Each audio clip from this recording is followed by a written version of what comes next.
Tha jemi 8 milion shqiptar, kemi 6 milion ide, Ajo ka qenë lutem, të mbaroj, 1 milion kërkesa dhe 500.000 kandidat për kryeministër.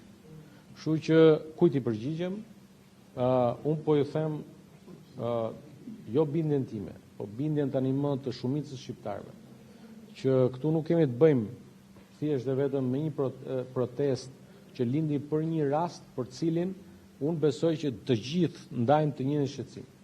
Ajo dhunë në Zvërnec ishte një dhunë e papranueshme. Ai grusht ndaj një qytetari, pavarësisht qoftë ai, ishte e papranueshme. Sot atë çështje e kanë harruar dhe ata që për cilën u ngritën nuk flasin më. Të vetmit që flasin për ato jemi ne. Pra për arsyeën pse filloi protesta jemi ne.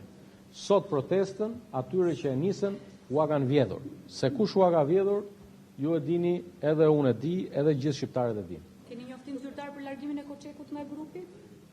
Keni patur komunikim me të?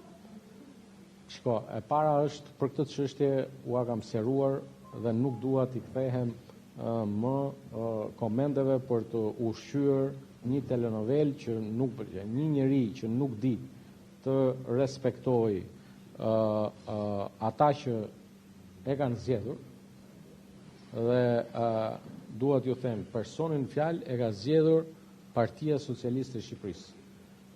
Të dorëzoj mandatin Partisë Socialiste të Shqipërisë, se ja ka dhënë Partia Socialiste e Shqipërisë, nuk është një person i votuar drejt për drejti, dhe kur të votohet drejt për drejti ka drejt dhe të përdori mandatin. Zoti Balla, në një postim në rrjetet sociale për të dijuar tek e njëjta tematik me qenë se jemi, Mariana Koçeku ju akuzonte ju, pra drejtuesit e grupit, se në grupin parlamentar nuk pranohej mendimi ndryshe dhe nuk pranohej debati. Si përgjigjeni ju kësaj deklarate të